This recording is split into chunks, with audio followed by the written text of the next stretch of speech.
dedicate this presentation to my wife, who passed away in 2010. This is the first trip I've taken now in 22 years, since she was always with me for 22 years. So, and of course that fox was right at our feet all the time. How did this study start? Kind of like a little dream. I like to get back up to the Arctic. We had a common student between my partner who is floating with me and I. His name is Travis Booms. He has his PhD now on gyrfalcons and is now employed with Alaska Fish and Game. And he covers the entire northern 2/3 of the state. The biologist covering that entire area. He's just always looking for help, and he said, "Can you come up? I'm looking for two things. I'm looking for falcon iris, and I'm looking for this little bird called the Siberian tit, what some people like to call the gray-headed chickadee. It looks just like our chickadee, but the cap is not black, the cap is not brown, the cap is gray." We said, "Sure, but just those two groups? That's 250 miles of just floating." So we extended it to expand all birds and set up a statistical model to do sampling all the way down the trip. Why the Noatak? It's one of the most isolated watersheds in all of North America. Very few people visit the site. I'll share a little bit more with you later when we talk to the National Park Ranger when we came back. How do we get there? A whole series of different flights. It's a very remote location. So let's see, Green Bay, Minneapolis, Seattle sometimes, Anchorage directly, Nome, Kotzebue, and then back in the backcountry. So it's 12 or more hours of sitting and waiting, sitting and waiting, sitting and waiting, and then finally getting dropped off and seeing this plane go away and go, whoa, we're alone. So we arrived 18th of June, and we're to stay through the 11th of July. And the reason why it's the mid and mostly the peak of the nesting, so the birds are still doing their territorial calls. We're still seeing a lot of aerial displays, so they're very visual. It's a very neat place to be, so I just needed to get back. So some of the objectives was to explore the watershed resources, get a sense of the archaeological landscape, do this comprehensive bird survey, raft the 250 miles, wilderness cap and trek across the tundra just like I like to do, and then evaluate what's really going on. And I've been up there several times, and things are not getting any better. Things are getting really kind of scary. It was kind of shocking what we experienced up there, and in some ways it was depressing. I'd like to go back, but I'd like to see it cool off. It's not happening. We're in the Northwest Arctic Borough. Alaska and Louisiana are the two only states that don't have counties. What do Louisiana have? Parishes. Very good. A for social studies. Okay. And Alaska has boroughs, and they're huge. They could be the size of a state or bigger. So Northwest Alaska, and this is our concentrated area of these federal lands, and we start way up here in the headwaters of the Noatak in the gates of the Arctic and float down more than half that distance. So you get an idea where we were on the map. It was designated a national preserve. There were two major land set-asides, if you recall. Most of us are young enough to remember. Back in 1971, President Nixon did something. Do anybody remember historically? 1971. Yes?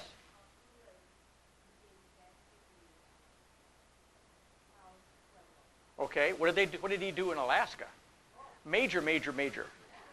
He did the Alaska Native Claims Settlement Act. There was so much political pressure because that's the time of the oil pipeline. And the oil pipeline is going across all these sensitive areas, and the whites and the natives are all kind of going, wait a minute. So then politically they had to get that dust settled, and they came up with the Alaska Native Claims Settlement Act of 1971. And then in 1980, during President Carter's lame duck period, he could, do something great before the hostages are given back, which was that 444 days? What was that? So what he did is he made a lot of Alaskans angry, but he made a lot of people in the United States think about the preservation of some of these lands. They're still our lands. They're still public lands. They're still allowed to have limited access for resource extraction, but they can't be unlimited uses. So they're really cool places to be. So the Noatak Preserve is one of the least understood and least visited.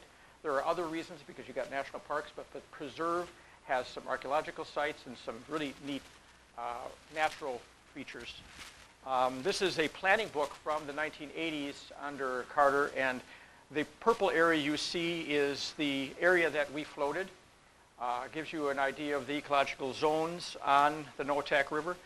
The upper Noatak down to the bottom quarter is all preserved. The bottom quarter is actually set aside for native use. It's a waterfowl staging area.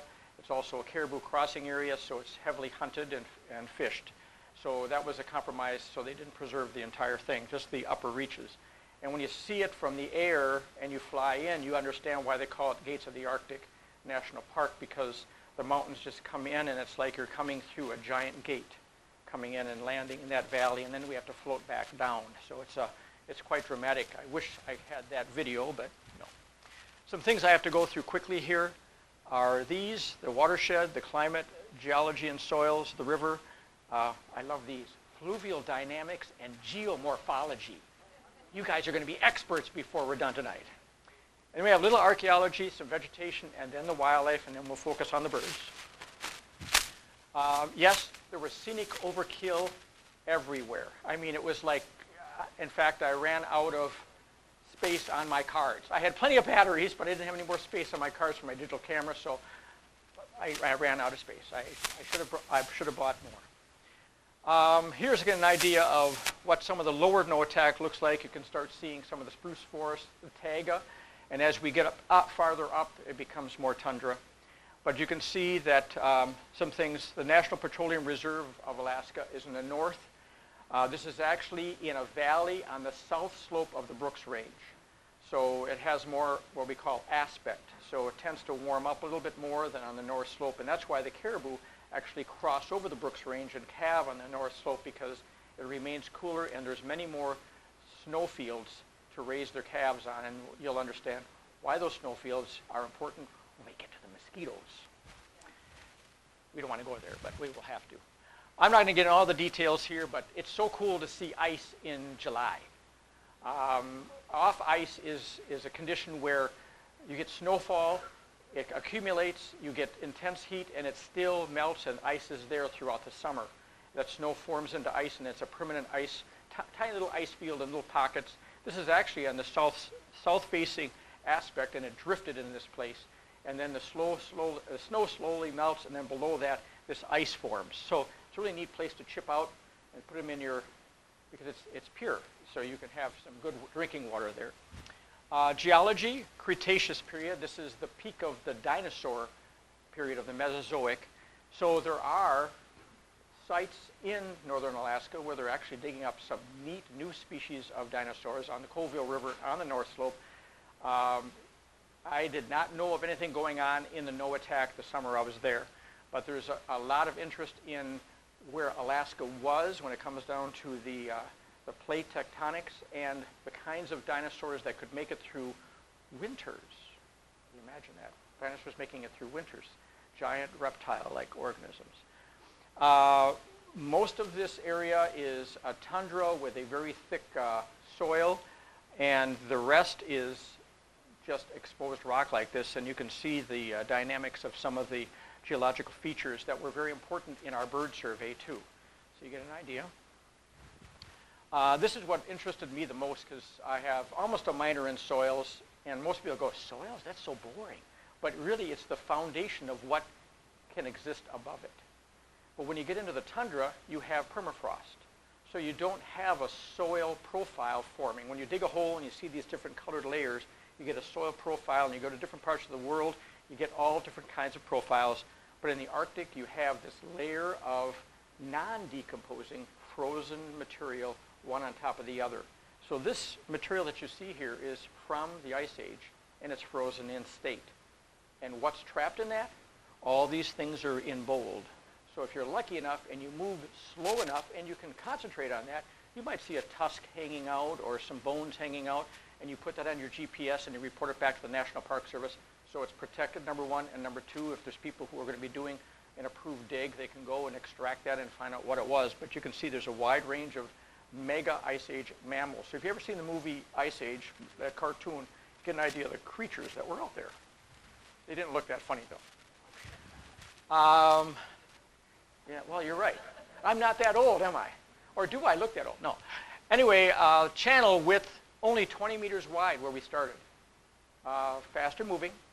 And as we went down, farther down in mid distance, getting down to the mouth, it gets to be over a mile wide. Also, we're looking at about 20 feet per mile in drop. So you get an idea that the water is moving pretty good. It's really unique. We didn't have a lot of sources. It took us 9 months to plan this trip. We didn't really look at the fluvial dynamics and morphology so much and what's actually going on here in winter, because when it freezes right down to the bottom. The river's not moving. It's frozen solid. And all the lakes have a thick layer of ice too, and you have fish surviving in the lakes, but you don't in the upper because there's a little trickle of water in the upper. When you get down toward the mouth where you're closer to the ocean and you get that saltwater mix at the delta, then you get fish that can overwinter there, but nothing upstream. It's vacant of fish until the fish runs, which is pretty neat. Fluvial geomorphology and dynamics. This river in spring, because you can imagine the whole thing is frozen. Now, any snow in that whole valley, this huge valley, now melts, especially that south-facing slope. And that water runs down and it lifts up this ice chunk that was frozen in the river channel. And now it acts as a bulldozer. And we were using the most current topographical map to get an idea of where we were based on our GPS, etc., using some technology I'm not used to. And we found entire new channels more than 3 miles long. So it just plowed through and took everything with it and left chunks of the tundra out on these huge gravel bars. And that used to be all vegetated at one time. Last year it was vegetated. This year it's gone, and now we just have this gravel with chunks of tundra that was there. So that river really must be pretty cool in springtime. We kept calling to arrange our flights, and the guy says, no, maybe I'll go back in. No, not yet. Maybe in the next 2 weeks we can fly you in. So we were really limited, not just because of birds, but because of proper landing places. We had to have the water low enough, the gravel bars stable enough to land us in with a bush plane. It's an exciting place archaeologically. What you see in yellow is the exposed earth, because sea levels dropped 350 feet or more, exposing all of that. And that's what allowed our ancestors to move either to Europe or across and become the Native Americans in North America. So if you have any native blood in you from North America, your ancestors came across this, what they call the Bering Land Bridge.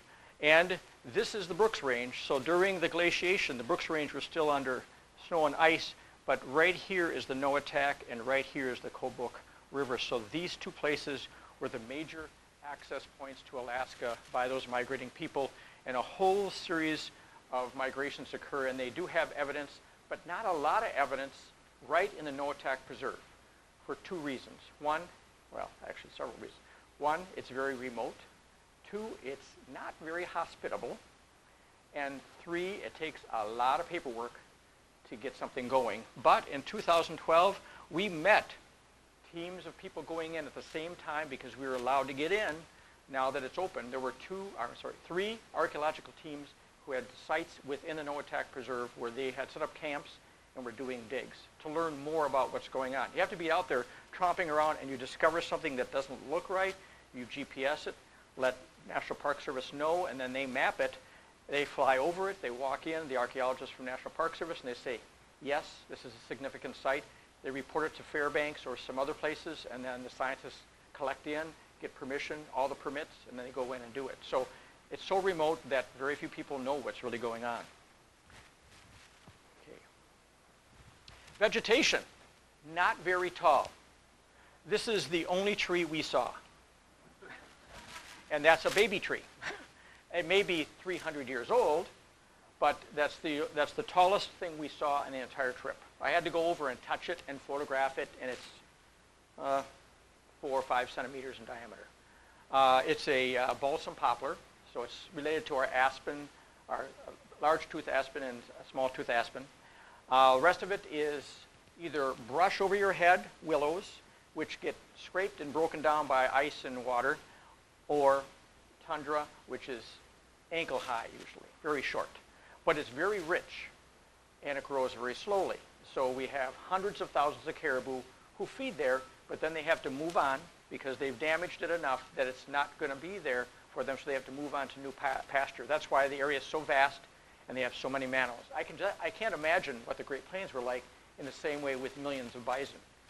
But there's the tree, wow. What's neat about where we were in the Noatak is it's the integration between what we call the Great Northern Boreal Forest, or taiga, and the tundra. So as you get farther from the river, the more dry it becomes, the more it's low vegetation. The closer to the river, we have more water, so we can support more willows, all different species of willows. And then as we go downstream, the climate changes enough to support a forest. So we start seeing these weird single things sticking up, and I guess they're trees. But you can see there's cotton grass, Labrador tea, mountain alder, cranberry, bog rosemary, cemonberry. Some of these are very familiar to Wisconsin because we still have surviving pockets of post-glacial bogs right around Wapaka with some of the same species. The wildlife.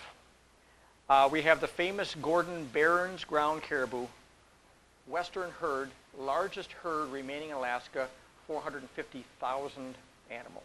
Pretty cool.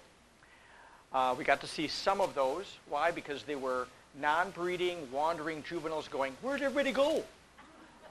They came in behind the herd and they're going, I don't see anybody. They're just kind of sticking around. They hopefully don't encounter a wolf, and a month or two, they would be coming back over the mountains. They go, oh, there you are. And then they follow on, and they continue south into the taiga to winter.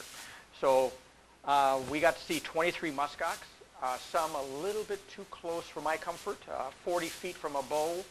And then we were high enough to see 22 others in a herd of cows, yearlings and calves. And they were really excited because in this zone of Alaska, the muskox are just struggling to hang on. And in the Seward Peninsula, they had one of the largest herds, and when we reported our numbers and the GPS point where we found them, they got excited because one large herd, the strongest and healthiest herd on the Seward Peninsula, was completely wiped out. And what happened is we had a winter storm that blew sea ice up and over and actually plowed this ridge, this beach ridge, and the ocean came in and flooded this valley with ice and water and drowned them. Bizarre. But they had all these dead animals, and they went in to do the count. They flew in and went, what is this? So these natural occurrences, we don't know if that was related to global warming, but it was a winter or spring storm carrying all this ice in, and they got caught in this valley, and they don't move very fast. They're not real big animals, but they don't move very fast, and I'm sure they went, oh, what's that coming? Too late. We got to see only one moose, no bears. Thank goodness gracious. We carried a gun with us. Never had to use it. It's just a precaution. You try to camp where you don't see bear sign. You actually do that. You go, this looks like a good spot. Nope, let's get back in the raft. And we just didn't want to encounter a tundra grizzly because they're not like a typical coastal grizzly that's fat on salmon, and you can walk up to and go, isn't that cool? Look, I can get pictures. These will hunt you down. The friend I was with had been up in this part of Alaska 3 times, and every one of the times he was hit, his gear was torn apart, and he lost half of his food or more. You don't want that. We had 4 Arctic wolves, and they were pretty cool. We got within just a short distance of them, and they just were like, oh, humans, okay. And they just walked away. They weren't running away from us, which is nice. We got some nice looks at them. No Arctic foxes, but 4 red foxes. And you can see we even got really close to a redback vole swimming right behind our raft. in the rapids, this little all the way across the water. I got some pictures of him. I don't know. I guess they got to get over it for sex or food, but I don't know what. Must be worth it. Birds. We're looking at residents versus the migrants, so we're going to be looking at all the birds. And then these are the different, we have different kinds of fish, and then of course dominant invertebrates were our mosquitoes and horseflies. And then the warble flies and botflies weren't so much around us. They travel with the herds. And then an Arctic bumblebee and the northern blue. Give you some idea. Here's bear sign in the bottom left-hand corner. That's the tip of my boot. So that's about the length of my boot. 12-inch rear foot. That's a nice sized bear. I don't want to see it. We had lots of wolf tracks, and you can see the wolf tracks up there, the front and the rear foot. One foot is larger, the rear foot's the smaller. And of course the other mammals and birds that we saw. Okay. The abundant wildlife. Here's a plane doing a survey, and you can see that the caribou are standing in snow. Why is that important? Because the temperature's so much cooler than midsummer heat, and mosquito numbers drop. Is that really important? Yes. A newborn calf will die of anemia with so many mosquitoes sucking blood from it. So mom will get it back on its feet and get it up into the mountains, into that snow, and get it out of the mosquito hordes. Was I crazy? Yeah, mosquitoes, oh, wow. They're really something to experience when you're in the Arctic. The snow goose is the only other species that travels in that vast numbers. They stage and move like the caribou in large numbers. So it's neat to see. Some of the fish resources. Permanent resident fish include the Dolly Varden, northern pike, whitefish. Now, if you've been up to Lake Superior and had Lake Superior whitefish, closely related to our salmon and trout, very good fish. Arctic grayling and burbot, which is another name is a lawyer. And then the thaw lakes, which are little pocket lakes all around the watershed, have these permanent ones that survive. And I wish we had time to go fishing there because we had a fishing license, but we ran out of time for other reasons, and we'll get into that. The sheafish was very interesting. The sheafish is a very large whitefish that's found in the ocean and is anadromous and comes in to the streams and then goes back out, but doesn't stay in the stream very long. So they net them out in the ocean, and there's so much, I guess they're targeting it so much that Alaska is afraid of losing a resource. So they're very highly regulated now, which is nice to see that they're keeping track of those resources. Now on to the birds. They're easier than most birds to survey because of how open it is. We don't have a lot of things blocking our view. If they're up in the sky, we see them. If they're down below, we listen for them. And if we're out tromping through the tundra or the willows, we listen and we watch and we survey. The map you see on the left is actually the results of some of Travis's work. He's put radio transmitters on, or satellite transmitters on this little owl, this short-eared owl right here. And you can see up here where they originated and where they winter. So they go great distances, and this is just a little owl smaller than a barred owl, okay? But they're found in our grasslands, and they're found in the tundra. Really, really cool information. Neat to have students who go on that way. Did I lose my, okay. What I did is I broke it down by groups of birds. Instead of going one bird at a time, we're looking at related groups of birds. So we have waterfowl, which are the ducks, geese, and swans, the raptors, birds of prey, the upland fowl, shorebirds and waders, gulls and terns, perching birds, which include most of our songbirds, and then ocean specialists. And we can see in the NOAATAC about 77 species, Kotzebue 75 species, both share about 22 species. What's neat is this.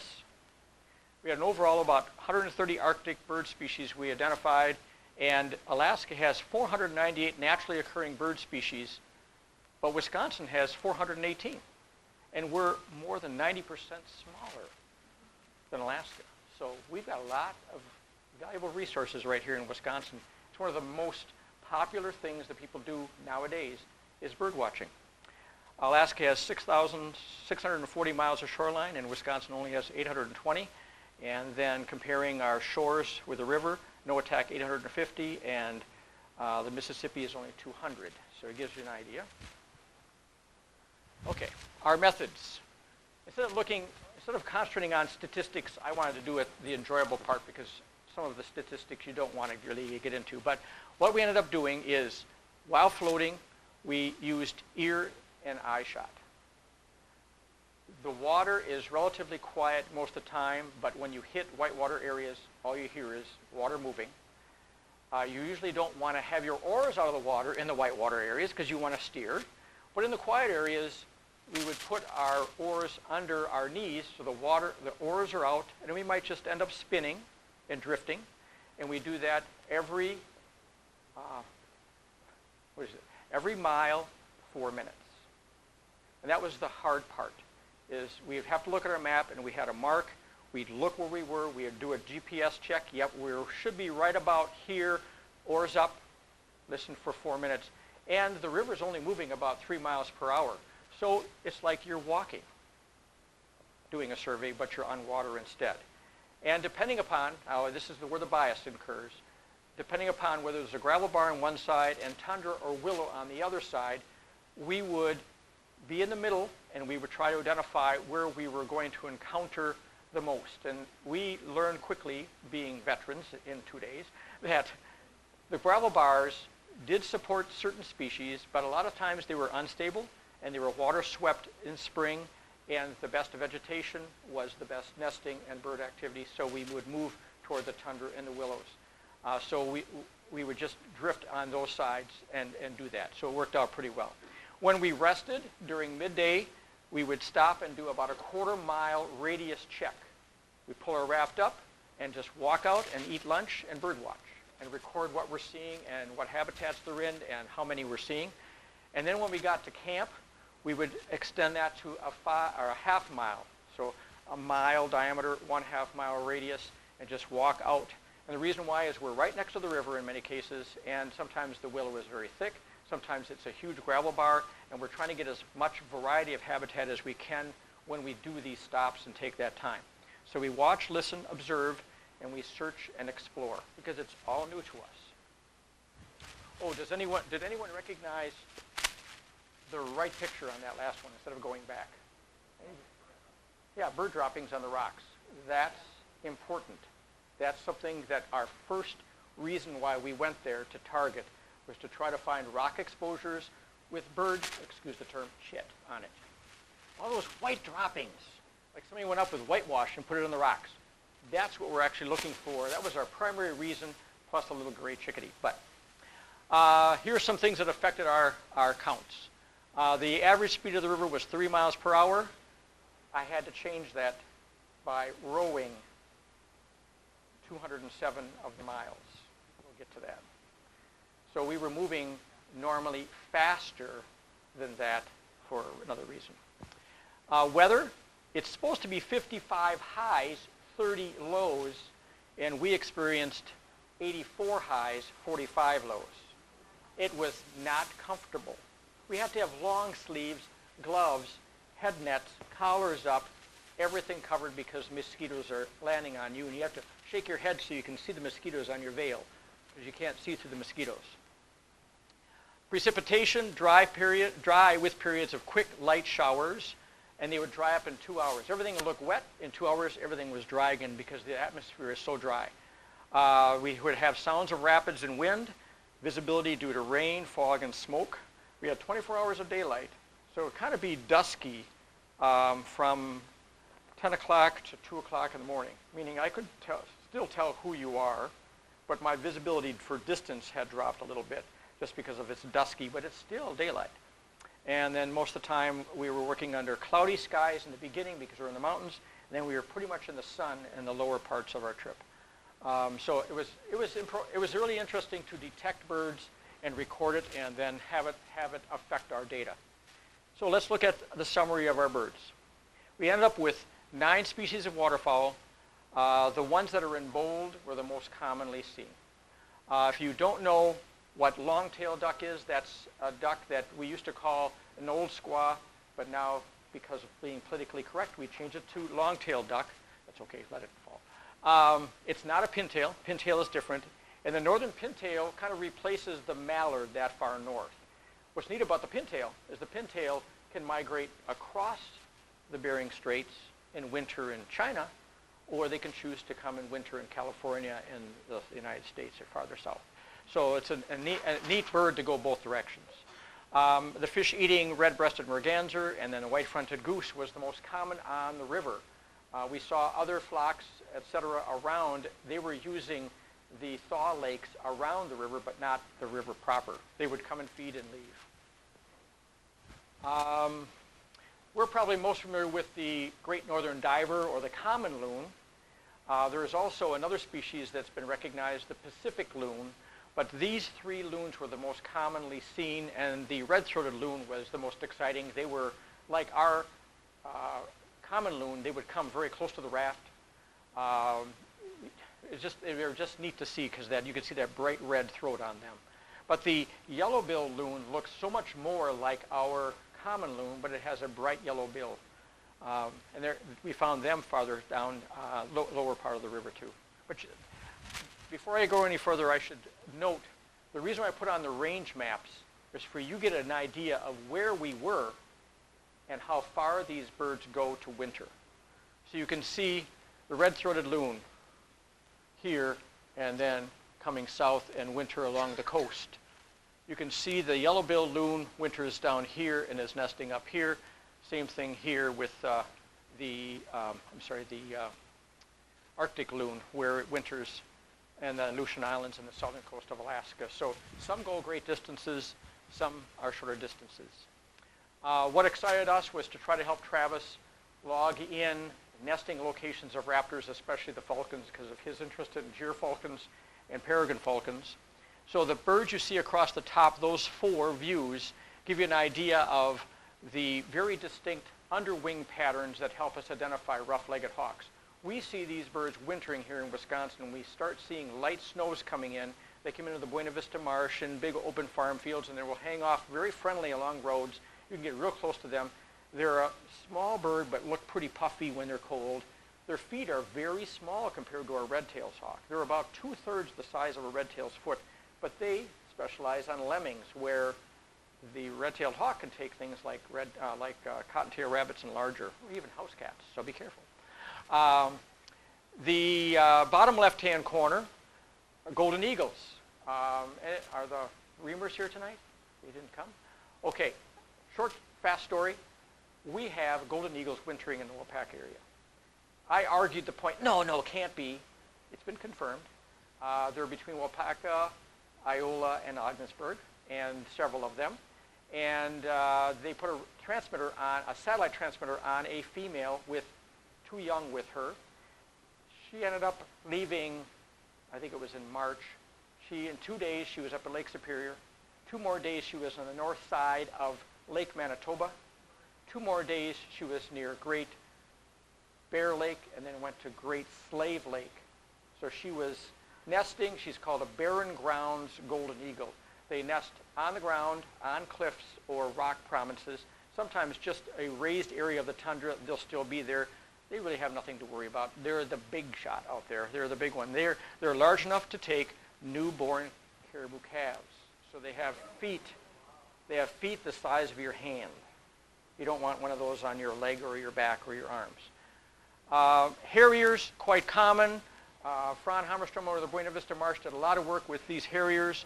They nest in Alaska and here in Wisconsin, and they migrate down south. So you can see that this is the short-eared owl, year-round, wintering, summering. The northern harrier, so this hawk here, same thing, summering, all year wintering, and the goshawk too. So the goshawk can take things like the peregrine falcon can. They can take ptarmigan. They'll also take small mammals. The big prey item that's there are the lemmings and voles. Rough-legged hawk iris.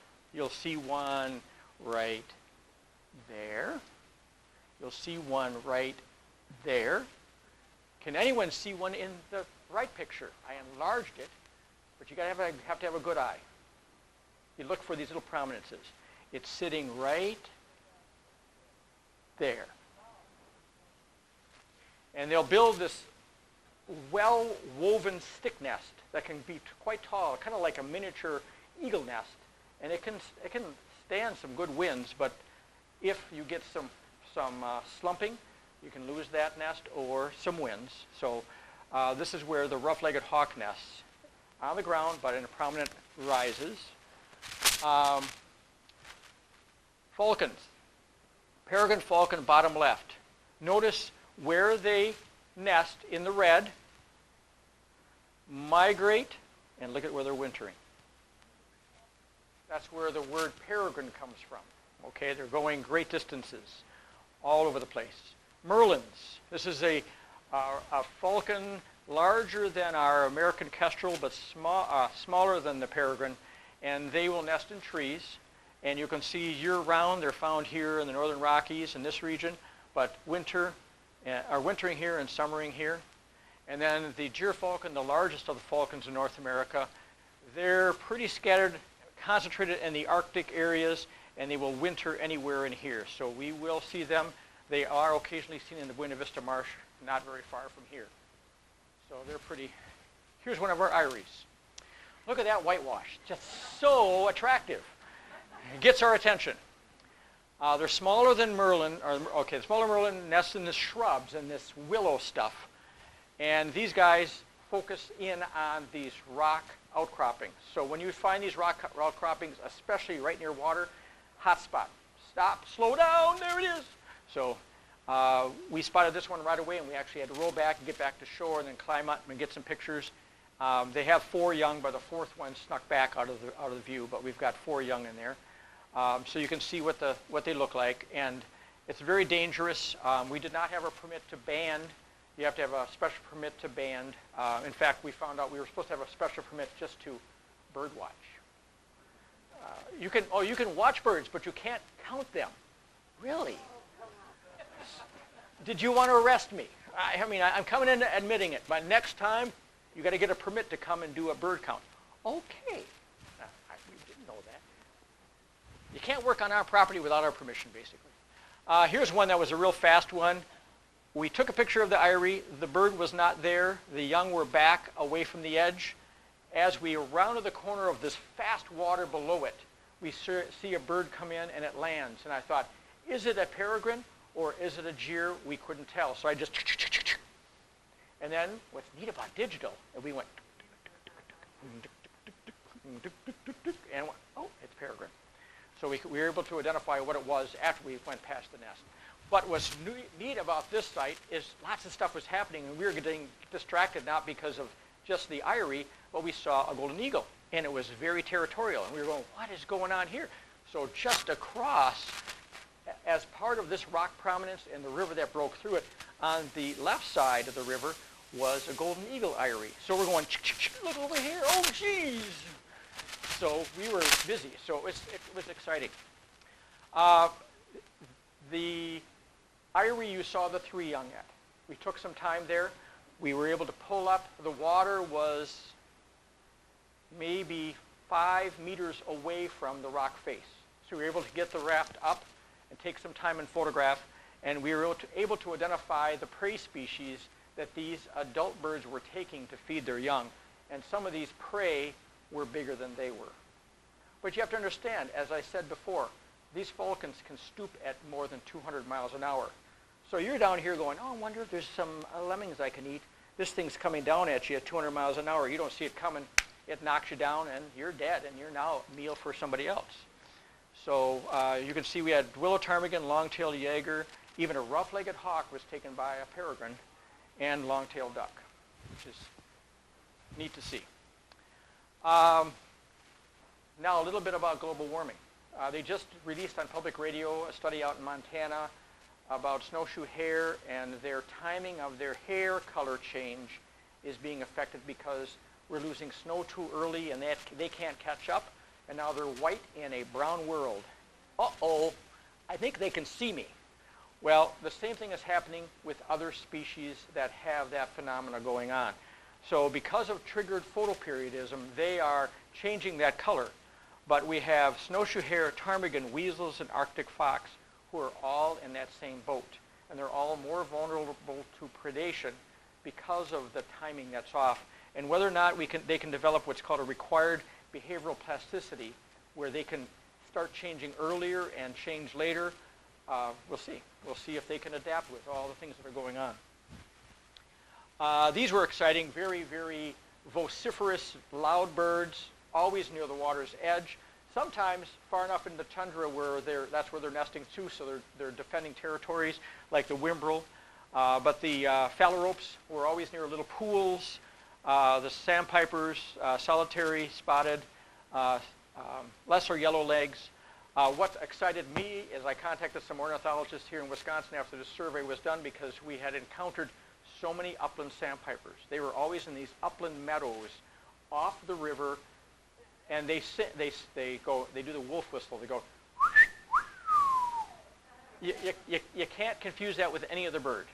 So, and they're doing that in flight, and they're landing, and you see them spreading their wings, and you're going, wow. We see them in the Buena Vista Marsh, and they're in a decline. So it's interesting. We saw so many up there. Gulls and terns, a whole wide range, but their color patterns are so distinct you can't get them confused.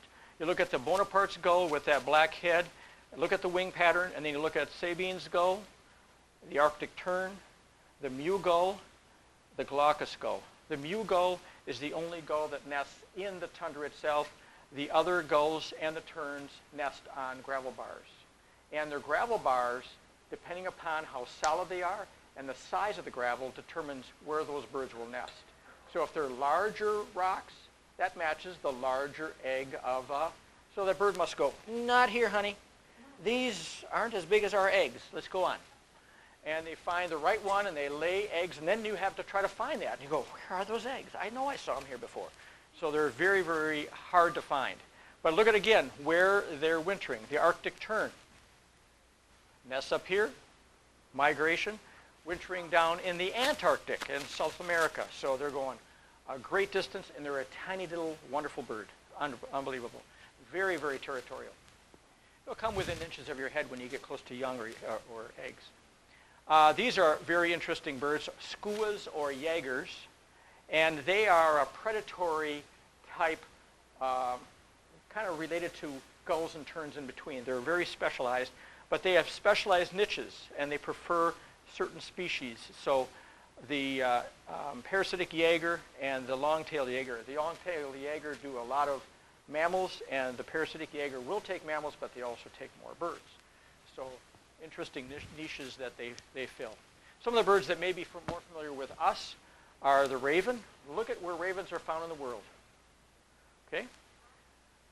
Rusty blackbird, a bird with a major decline going on, and we have them wintering in our great agricultural southeast, and we're seeing them declining, and look at where they nest. And then the gray-cheeked thrush, and they come through Wisconsin, but they nest up in the boreal forest edge there. Some more, the American pipit, again wintering, migration, and or nesting, migration, and wintering. So we see them come through Wisconsin. The boreal chickadee, that's purple because that's their permanent residence. They don't migrate. The cliff swallow, again, look at right down into Brazil. Pretty cool. And then horned lark, again, look at that. Interesting. Arctic, wintering, and then that migration zone. Some more sparrow-like birds, the Lapland longspur, the common redpoll. We see here the common redpoll and the hoary redpoll. The common redpoll, very common at our winter feeders. If you have enough of them coming through in winter, you'll see the hoary redpoll possibly mixed in with them, with goldfinches and others. But again, they're nesting way up north, and then they come down and they frequent our area, which is kind of cool, knowing how far they've come just to use our backyards to winter. Some Arctic sparrows. They look similar, but each has their own pattern of color and behavior and habitat that helps us separate them. When you look at the fox sparrow, we have some beautiful fox sparrows that migrate through, and they're the real rusty red ones. But notice again where they're nesting, that orange, and migration and wintering. And the savanna sparrow, very common, widespread bird. And the tree sparrow, very distinct winter bird we see at our bird feeder with that black spot on the breast. Look at that distinct banding of summering, migration, wintering. And then the Gambrel's white-crowned sparrow. So we see them coming through on migration too. These are the ones that are frustrating. But if you know they're on the frustrating end, you know you can narrow it down to these three. You just have to get close enough and be patient enough to sneak up, because most of the time you're not going to see the ruby crown on that kinglet. But you're looking at the eye ring, the wing bar. You're looking for orange crown warbler too. You won't find the orange crown very often. You have to be right on top of that bird, but you look for its subtle patterns on its breast, those streaks there. And then you see the really bright, and they're very, very vociferous and very gaudy, the yellow warbler. So they stand out. They're not as sneaky. They just say, hey, I'm this big shot around here. It's like having a chihuahua out there, this little bird singing off its head. So, but look again, where is that bird wintering? Wow. Those great distances they go. Remember where I was. We're not in Wisconsin now. We're way up north, and they're coming that distance. What excited me the most was discovering this guy. We have two shrike species in North America, the loggerhead shrike, which has seen a dramatic decline, probably because of intense agriculture and pesticides, because they feed on insects and mice and birds, and they get a lot of pesticide buildup, and we're seeing a lot of habitat changes. But the northern shrike is, I'm going to say, a common winter visitor. We see, when I'm banding and I have 300 goldfinches and I'm trying to get these birds into traps and out of nets and I'm banding them, and all of a sudden they disappear. What's going on? There's a predator in the yard. One of these things look in the yard looking to catch a goldfinch. They're very quiet. They're very silent hunters in winter. But we found that they're very vociferous and they imitate other bird calls when hunting. We discovered them territories where, at the bottom here, they have a warning call. Like this. So now I'm looking at habitat, taking habitat notes. I found a pair feeding 4 young right out of the nest. They were fledged already, and they were imitating white-crowned sparrow distress calls. So we had one with a young next to it calling distress calls. And I'm attracted to that, so I'm going, what is that? What is that? And just to my side, I see one sneaking around. And I see white-crowned sparrows moving in to investigate that sound. So this guy's going to ambush. So one's making the noise, the other one's working together to ambush, to feed bird prey to their young. So when I noticed what kind of habitat, which was kind of interesting, the distinct habitat, as we started floating now, I kind of cheated. We're not supposed to solicit. We're supposed to just listen passively. But I went, hey, Ron, I think this looks like ree, ree, ree, ree, ree, ree. And then these birds would come out of the habitat and stand up on a perch and call back like, hey, this is our territory. So I know, hey. So I went to the Park Service and said, hey, anybody working on a master's thesis? It's a neat place to do one, because you could do this on northern shrike. We learned a lot about that. Okay. We got out of the backcountry in a hurry for a reason. Give you an idea. This is our little village of Kotzebue. We had to fly in here 5 days earlier than we expected. When we plan a trip like this, we know that we're going to be the only 2 humans out there. It's before any fishing season. It's before any tourists are coming out. If they're going to be coming out at all, we're out on our own. And we have to have physicals done. We have to be sure that we know what's going on. I got to know this village better than I wanted to, because we walked from building to building because we came back in an emergency.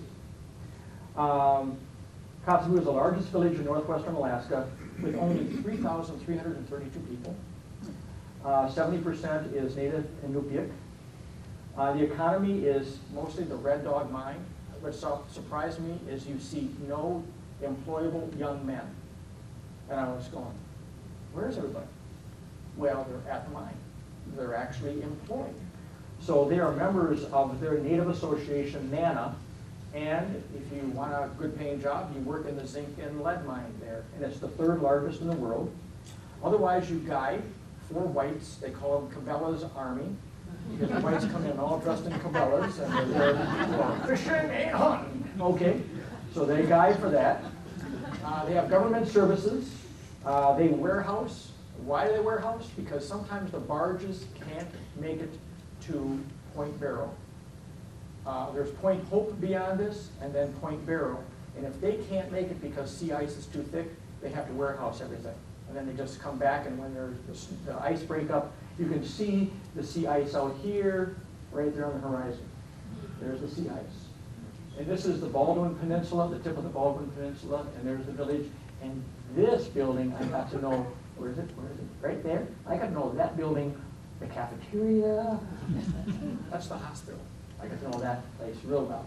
We stayed here in this building, and that's the hotel, and this is the old hotel they're tearing down. That's the only hotel that you want to stay at. While in Kotzebue, we didn't plan on doing so much birding in there, but in between hospital visits, we went out to the ocean and visited the shoreline, and these were the 5 ocean specialists we got to see, and the most common were large flocks of scoters. So it's just the time of the year. They're broken up into pairs. They're not in huge flocks yet. So, but they are bizarre looking birds, aren't they? They're just unbelievable. The spectacled, the common, the king, and the Steller's eider, all very weird. And you can see again where they winter. Some will winter, the scoters over here, but you'll see, look at here, where they're wintering off the coast of Alaska, Steller's eider. Andy Polios was our Wisconsin Bird Conservation Initiative coordinator, funded by DNR and WSO and some other concerns. And now he's taking a permanent job with the DNR, and he was like saying, you got to see these 3 birds. I want to get up there with you sometime. They are the yellow wagtail, blue throats, and northern wheat ears. They are quite cool because they don't winter in the New World, they winter in the Old World. So they leave and cross the Bering Straits, and the yellow wagtail breeding here, winter here. Southeast Asia, off of Australia. Blue throats, some are in Alaska, but they winter somewhere in Asia, and we do not know where. It's such a small bird that we couldn't really, we'd have to find a really high-tech satellite transmitter to help us find out where they winter. We don't know much. We think that we've been here long enough, we know all these about birds, but we really don't. Northern wheat ear, which is even cooler, summer, winter. So, that little bird, wow, superstar flyer, unbelievable. Okay, quickly going through. Weather, well above average temperatures. Normally 55, now 84. Not, I felt like I was in maybe Saudi Arabia with all of my layers on going, oh my gosh, it's so sticky and oh my. And the water is super cold, so you don't want to get in too long and try to clean up because you're just like, oh, okay, let's get that cold back up. Fire and smoke becoming a common occurrence. We camped on gravel and sandbars at water's edge. Whitewater classification, they told us it was usually 1 to 2 plus. What's the plus mean? Often we had 3s, and we ended up with 2 4s when you start using profanity because the guy in front of you isn't paying attention and you're going to drop over a ledge. And we didn't have everything tied down, and we had our cameras and our binoculars right next to us to take pictures, and we're going, run! You know, and I just was like, oh. I thought the raft was going to fold in half and then lose everything. So that happened twice, and that was like, oh, okay. Sand and gravel bars were extensive, lengthy, and well sorted, which was really neat because you could make predictions. We're going to find piping plovers here. I can tell this is the condition, and we would hear them and see them. It got to really, really predictable. Willow and alder thickets were expanding all the way. They've been expanding to the tundra because of global warming. The tundra was extremely dry. Even the wet and moist tundra species were stressed. So they're supposed to have their feet in soggy, boggy stuff. Very dry and dangerous. And I set up here, fire and smoke. We're going to get into that. Equipment failures, that's what makes a trip an adventure. And we thought we had everything laid out in our planning. Our planning went out the window the second day. And that's when you start praying, because you're depending upon your partner to take 50% of the load. It wasn't happening that way. So it was hairy. Our raft leaked. We had to fill it every morning. Our oars did not match, so we actually had duct tape, and we duct taped them together. No kidding. Our tent zippers blew out after the first storm, so at 2 in the morning, it's okay, I can see, it's 2 in the morning. It's daylight. I stitched together a 6-foot zipper, and then the other zipper near the ground, we had to just stuff things so mosquitoes couldn't get into the tent. And then we had 2 additional storms that blew everything apart, and I thought we were going to lose the tent 2 more times, but it worked out okay. 30 to 40 mile-an-hour winds, and there's nothing to break the wind. And then our water filter capsule wore out. Luckily, we always have backups, so that worked out okay. Health issues? Okay. Weather. Look at the mountain on the left. You want to be up on top there? No. No, it might take the shirt off your back. It's moving. There's a lot of wind up there. It would be kind of neat to be climbing up there, but on a nicer day. The upper stretches was mountainous and cool and was very moody. So you had to have layers and layers on and rain gear on, because you could be misted, and then it would dry up, and then it would be cool. So you're okay. But then you ended up with some nice days like this one here, which is nice and clear. You get a coastal front that moves in and pushes that back. Here's one of the storms. Yes, I took the camera out and took advantage of it. Well, my camera was just covered with dust, trying to take pictures of this stuff. But this is what one of the dust storms looks like. So 30, 40 mile-an-hour winds. I had to take the tent and shake the tent out, because we had globs of fine sand and silt that were blowing right through the screens, and we had to keep our screens open, otherwise the tent would tear, and we had one pole actually bend, but we had backup equipment. So you have to be prepared. All right, this is what shocked us. We had heard about it. We thought it was in small patches, but it's all across the north. Gives you some idea. The darkest areas you see with the tundra fires from the air here are areas that have dried out and are burning deep within the humic kistic layer of the soil. So it's killing the plants. It's severely affecting the plant's recovery from the fire. It's not like our prairies, where we have deep-rooted plants that can recover and are adapted to fire. The tundra is changing because of this. The light brown are a little bit more moist. That's the moisture areas. So the tops are burning off. Once they get down where the feet are supposed to be a little more moist, they don't burn into the soil so much. So that area will recover. And then the green strips you see in between are little sloughs and swales where you get the bottom of your boots wet, or maybe even ankle deep, depending upon where you are in that little drainage that's bringing water into the lakes or the streams. So we found 5 of these all around us, and we had 3 days of smoke flowing down the river as we went, and it was worse than having a cigar always in your face. So it was pretty bad. And this is the gravel strip where the plane lands to pick us up. He actually comes in and lands there. And we had another fire that was ignited in a fast storm just as we arrived. So it lit up, and then once we got up in the air, after we packed up the plane, we got pictures of that. And it already covered several hundred acres with no, so much wind it can just carry. Camp life. Not very romantic. It's bare feet and cool water and dust on the bottom of your tent. When you have a lot of rain, you want to have a nice dry tent before you start out the next day, so you don't pack it up wet. So you dry it out, and yes, you get used to dehydrated foods. That looks pretty good, doesn't it? Most of that food is pretty good, but the raft is a 15-foot raft designed for 2 people and their gear. Actually, what you see on the left is conservative. He had a long sleeve shirt on. He figured, I better put this one on because it's starting to bite me through the shirt. So by the time he got this one on and got it zipped up, I took my camera out. There's usually about 4 or 5 times that many mosquitoes on your back. So you need to have several layers so they can't reach the proboscis in and take some blood from you. Okay? So you get an idea of the whitewater conditions and mosquitoes. That's what makes it all fun. Now, I don't know how many scouts are in here. Anybody who has been a scout years ago?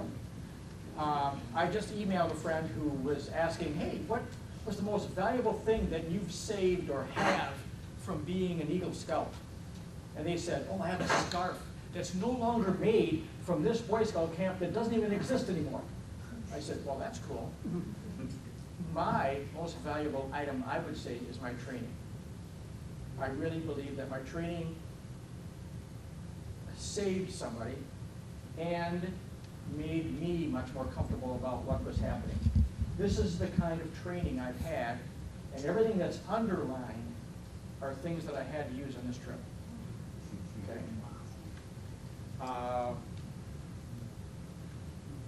Here's the medical case history. Initially, my partner I saw at the airport was bleeding from his elbows to his knuckles, under the skin, black. I was going, what's going on? Subcutaneous hematomas. Ron, what's going on? He was taking baby aspirin to thin his blood because of high blood pressure issues. But Ron, you said you were okay. You said there were no medical issues. Well, I'm okay. The doctor says it's okay for me to travel. Travel? We're going, Ron? Ron, I'm not so happy, and we're still in the Green Bay airport. So Ron promised me, pull back on the baby aspirin, stop the bleeding here. You're in imbalance here. You need to be more balanced. So he not only revealed he had this hematoma, but we now have a blood pressure issue. And knowing that I've worked with some people who have worked with hydrochlorothiazide, which is a diuretic, if you take that regularly, it flushes your system so effectively that many of your micronutrients, which are critical neurotransmitters for the operation of your heart and your brain and your muscles, doesn't work. Okay? So now he had hypokalemia, which is basically low blood potassium. He had dropped down to 2 very early in the trip. I was not aware of it. Okay? Now, I've had relatives who have had this. We're moderating it by taking supplemental potassium. Fine, everything is fine. But I recognized right away the symptoms. I'm going, Ron, there's an issue here. What? Ron. He says, I'm having something going on in my heart here. He had arrhythmias. He was shortness of breath. He was confused. Very nice guy, but boy, did he get moody. And he gave me 4, to be polite, serious lectures that angered me because we had planned for 9 months, and he reminded me that we were no longer on that plan. But by day 2, I knew we couldn't be on that plan. We can't move that slowly. And Ron, we can still look at birds, but we have to keep moving. I think of Dory. Keep swimming, keep swimming, keep swimming. So, I didn't know about some of these other ones until we got to the hospital and the doctor diagnosed it. He also had lower back problems, and I said, Ron, we have to do some lifting. He says, it's okay. I've taken 3 cortisone shots. The doc says I'm okay, and if I have to supplement with pills, I can do that, but I can lift. I said, okay, Ron, I'm trusting you and your doctor. We're on it. Let's go. Let's do this. So taking Aleve, Advil, etc. He didn't bring in reading glasses. And I have trouble with my own. Have you ever tried to read the label on an Aleve bottle? You not only need corrective lenses, but another magnifying lens. I think I'm going to take the label to school under my microscopes because it's so difficult. I don't see how they can get away with that. I would rather have 16 pages to read in large print than one line. I can't read it. So I was able to diagnose or find out what it said, and I said, Ron, you're overdosing on Aleve. Cut back on that. And he finally said to me, I got a problem. I said, you know, we don't usually have to ask an older man, you got a problem. What's your problem, Ron? My stools are black. Oh. Right away, the fireworks go off out of my ears, the flags are flying going, Ron, you know what that means? You're internally bleeding, Ron. Ron, you're passing out blood. How much? He says, all? How long has this been? How long has it been? 3 or 4 days. And you're just telling me now? So we found out he had a peptic ulcer and intra-abdominal hematomas. So he was creating ulcers in his intestines as well as his stomach. We lost up to 5 units of blood. That's a lot of blood. Oh. And no wonder he's dizzy. He has no appetite. He can't eat. Okay? He has a sore abdomen. Yes. Want to go to the next one? Did you read the fine print?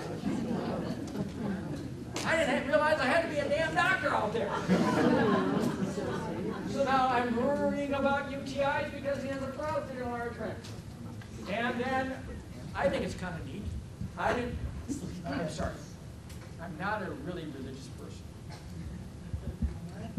I'm not a really religious person. But there are times when you have to pray. You got to get serious. And you may not be on your knees. You're taking it all in the environment. But lots of stuff's going through your heart and your brain. And you're kind of going, hope this all works out. Hope this all works out. I had a lot of sleep deprivation. He had severe sleep apnea. So when he sleeps,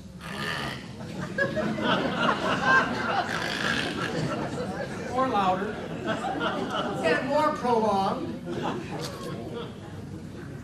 So my survival was to get to camp, set up, eat, and sleep right away because he would hike 3 to 4 hours. And that was a blessing for me because I could get sleep. He'd come back and he'd report what he saw. I can go out then because he's going to start sleeping. It's daylight, remember? He can start sleeping. I can go out. Coming back, okay, fine. So now it's time for me to get caught up on my field notes, my daily diary, and he'd wake up and, because he's not sleeping well. You know what apnea is like. He's turning around, what are you doing up? Ron? You know, how you sleep, Ron? You know? So I'm just taking notes, all that. So it was really good, but there was lots of sleep deprivation by both of us. Yes? We're running out of time. Okay. You can fast Severe forward. dehydration. I lost 12 pounds. He lost 18 pounds. Our last slide. Last slide. The hospital's on the left. Typical shot from the hotel room of the village itself. The thing that's kind of scary is in between visiting the hospital and getting him stable enough to fly home, we took walks because he was going to walk without any help and he shouldn't be even up and on his feet, so I just walked. We actually got a taxi to take us out to the more modern cemetery on the edge of town, which is not supposed to be a tourist mecca, but it's a place that's far enough away from town that you can just be quietly walking. And we found way too many recent graves. It's a travesty of our rural areas, not a lot of employment, the intercultural problems, they have a hard time. So there's a lot of alcoholism. It's not a dry town. We saw lots of beer and wine and whatever on the beaches, so we know it's a problem, and we saw the suicide, and we actually asked, but we found out we weren't supposed to ask. We could just read it on the headstones. But it was a shock. Questions? Yes? Were the timber fires on the surface or were they down in peat? Like In peat. Okay. Those darkest black areas were the peat deep fires. Okay, they The go brown on is for at the years, surface. can't they? They can go on for years. They can go on for years. Only until summer, only until winter, we can get a good deep freeze and snow cover that maybe it can subside. But we're getting new ignites every summer with new fires. What ignites them? We have big thunderheads that come off the ocean when they hit that cool air. It hits, and then we had dry lightning. Question over here? That was my question. Oh, okay. What starts the fire? Yes. Is global warming cyclical? Do they know? We know that we've had that before? we know that we have had events in the past that were warming and cooling, but we have never, in all recorded history, that is the records in ice, the records wherever we pull in data. Ice is one of our major ones. where we can draw out carbon dioxide from bubbles and find out anciently what the carbon dioxide level was like.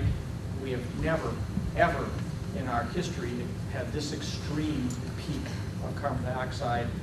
And I'm a lot worried, because if you look at the whole system in the world, the North Pole and the South Pole are our ice cap refrigerators, and they help cool down our planet. What happens when we lose our entire ice? Now we have nothing to cool us down, except for our winters, which will accumulate a lot less snow and a lot less ice. And we could get into a cycle where we have nothing. I don't want to be there. I'm going to be 60 next year. I don't know how long this is going to go, but I'm actually looking forward to a Pinatubo. I'm looking forward to a volcanic eruption where we can go into our own catastrophic winter to help us cool down. Because the atmosphere is our global warming is our atmospheric problem. So we have to find something else that will help shield the sun and help us cool down. Maybe another mini ice age. Yes? Hasn't history shown that every 7 years about we have this cycle of being cold and being hot, and then another... But not to this extreme. Oh, no. Not to this extreme. We're like this, and now we're like this. No. We're way up here. We're way away from the norm. If we have this wavering graph like this, our norm would be kind of in between. Well, now it's like that. We're way up here. It's kind of like, gee, should we pop our atmosphere and get rid of our carbon dioxide like a big balloon? That doesn't work. How can we, what can we do? We have to produce less. Yes? On the list of, I think, animals, there was something called herps. Herps are reptiles and amphibians, or what we call herptiles, or they are reptiles and amphibians, and you don't find any up here because of the extreme cold. No snakes, no frogs, no salamanders, no turtles. No, that's all gone. That's not there. Just too cold for them. The summer season's too cold. Any other questions? Yes, ma'am. Why are the mosquitoes so extreme? Oh! Well, because it's so warm and they can go through many life cycles in a short period of time. But I forgot to tell you, it got so gosh awful hot, 3 days of 84 degrees, where you saw Ron's back with that sweatshirt and 2 layers of shirts underneath.